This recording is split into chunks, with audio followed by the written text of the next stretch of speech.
नमस्कार दोस्तों, कैसे हैं आप सब। तो आज हम देखते हैं विभाजन की त्रासदी पर लिखी हिंदी रचनाएं। ये रचनाएं भारत पाकिस्तान के समय जो भारत और पाकिस्तान के लोगों ने जितनी तकलीफ़ें सहन करी हैं, उन्होंने क्या क्या सहन किया है, किसी ने अपना परिवार खोया है, किसी ने अपना घर। तो इन रचनाओं के माध्यम से हमें उन सब बातों के बारे में पता चलता है। आइए अब हम इनके बारे में बात करते हैं। पहला जो ये उपन्यास है, इसका नाम है झूठा सच, जिसे लिखा है यशपाल जी ने। यशपाल का झूठा सच उपन्यास विभाजन की त्रासदी का लेखा जोखा प्रस्तुत करता है। इस उपन्यास के 2 खंड हैं। पहला खंड वतन और देश, जो कि 1958 में लिखा गया है। दूसरा खंड है देश का भविष्य, जो कि 1960 में प्रकाशित हुआ था।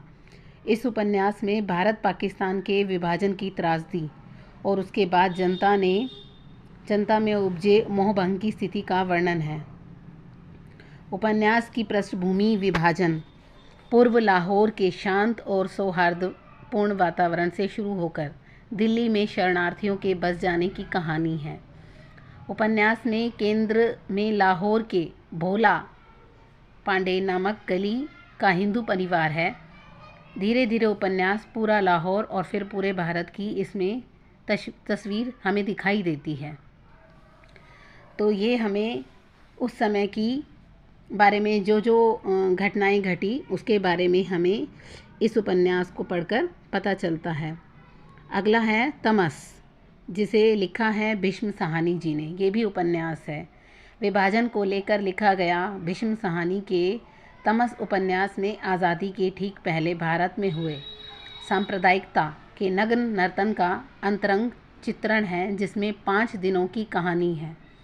लेखक को इसे लिखने की प्रेरणा 1970 में भिवंडी जल गांव और महाड़ में हुए सांप्रदायिक दंगों से मिली थी। संपूर्ण कथा वस्तु 2 खंडों में विभक्त है। पहले खंड में 13 प्रकरण हैं और दूसरा खंड गांव पर केंद्रित है। यह उपन्यास 1973 में प्रकाशित हुआ था और 1975 में इस रचना को साहित्य अकादमी पुरस्कार भी दिया गया था।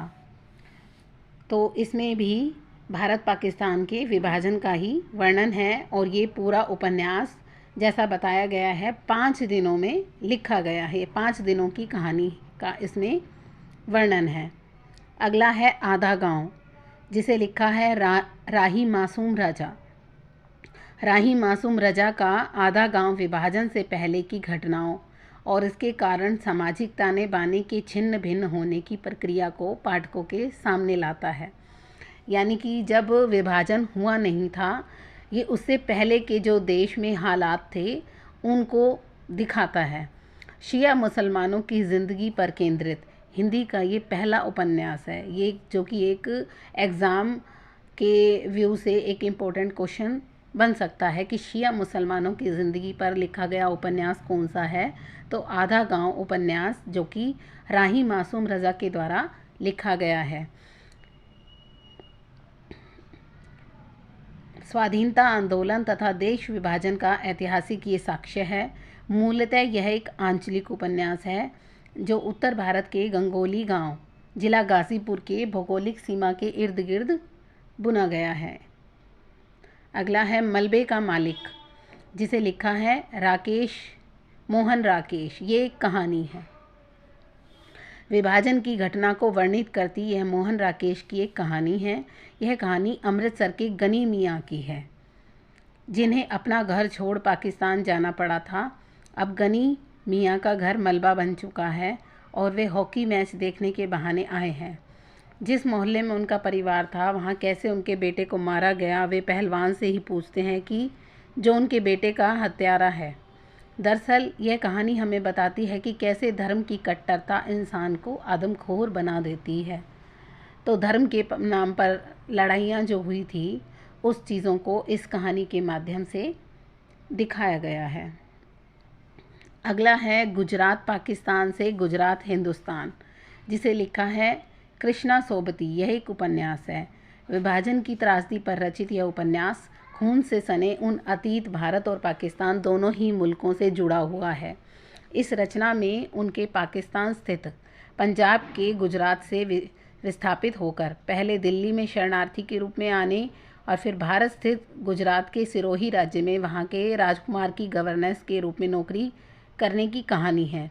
इस उपन्यास में एक पंक्ति है जिसमें कहा गया है कि घरों को पागल खाना बना दिया सियासत ने। यह छोटी सी पंक्ति विभाजन की त्रासदी को बयां करने के लिए काफ़ी है। बात भी सही है। इस विभाजन से गरीब लोगों का या देश की जनता का क्या लेना देना था, जिनको अपने घरों को छोड़ना पड़ा या इधर से उधर भटकना पड़ा, रिफ्यूज़ी कैंपों में रहना पड़ा।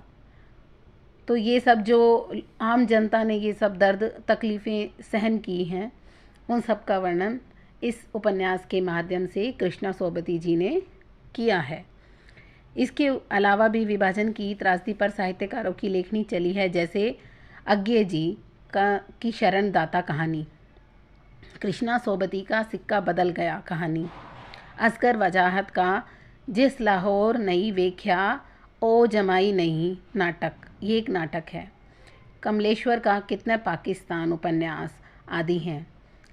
इन कहानी उपन्यास नाटक से इधर बात करें तो एक उल्लेखनीय कविता याद आती है जो अज्ञे की लंबी कविता है शरणार्थी।